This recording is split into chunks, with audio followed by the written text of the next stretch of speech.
Apocalypse 3:17-22.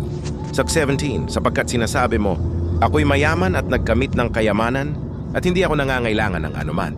At hindi mo nalalamang ikaw ang aba at maralita at dukha at bulag at hubad.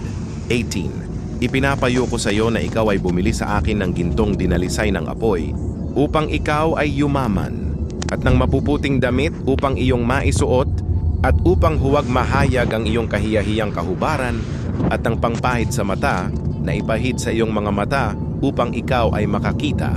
19. Ang lahat kong iniibig ay aking sinasaway at pinarurusahan, ikaw nga'y magsikap at magsisi. 20. Narito ako'y nakatayo sa pintuan, tumutok-tok. Kung ang sino man ay duminig ng aking tinig at magbukas ng pinto, ako'y papasok sa kaniya at hahapong kasalo niya at siya'y kasalo ko.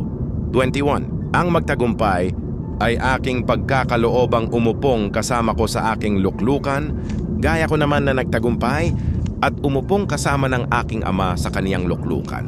22. Ang may pakinig ay makinig sa sinasabi ng Espiritu sa mga iglesia.